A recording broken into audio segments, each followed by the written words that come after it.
Hola, mi nombre es Emiliano y a continuación yo les voy a mostrar cómo fue mi ejecución, el proceso creativo y el resultado de cómo realicé mi obra de arte inspirada en el cuento de la continuidad de los parques de Cortázar. Yo decidí que este fuera un poema. En realidad estoy más o menos desde las 9 de la 8:30 de la noche haciendo esto. Actualmente son las 2:30 y creo que finalmente ya lo terminé. Fueron varios errores, cosas que no rimaban, borrar, buscar la rima perfecta y en sí eso fue. Básicamente todo el trabajo fue a computadora, mientras borrar y volver a escribir, y decidí después transcribirlo a mano para mostrar más o menos de alguna forma como el proceso de creación de ya que no me fue posible tomar capturas de cómo iba modificando en cada momento el Word. Y así fue más o menos como se hizo.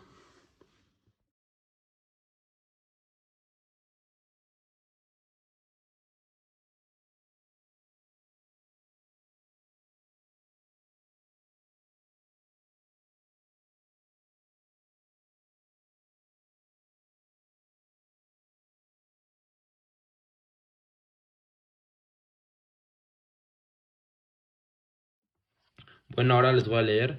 El poema aún no tiene nombre, pero va así. En el bosque de las palabras, en donde el papel toma vida, se entrelazan las historias, tejiendo hilos sin medida.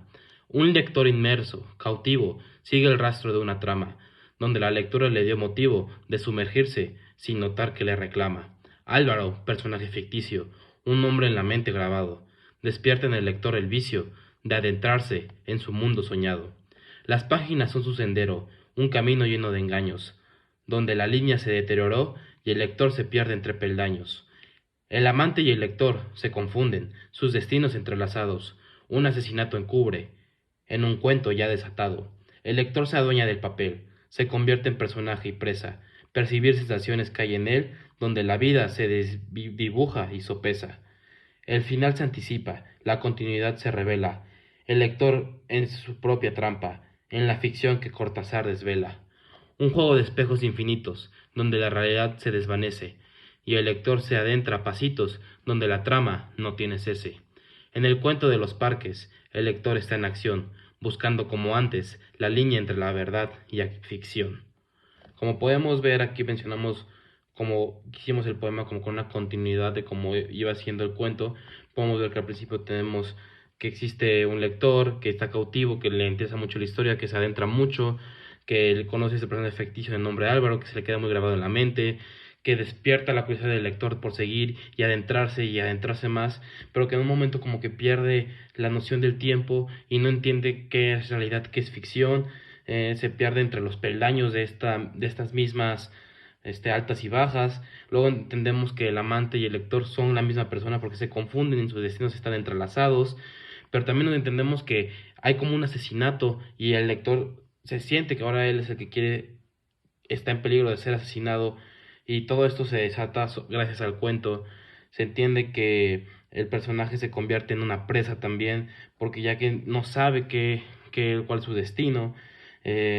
También sabemos que al final se anticipa, que todo esto al final se va a ir revelando, y que también esto tiene mucho que ver, mencionamos aquí al autor, ya que decimos en la ficción que Cortázar desvela. Aquí mencionamos al autor, que pues finalmente es un cuento que él escribió. Y para finalizar, también podemos decir que el lector va avanzando durante el cuento y a poquito se va llegando al final de la trama, pero que también entendemos que esta trama como que no tiene un cese porque no tiene como un cierre en sí.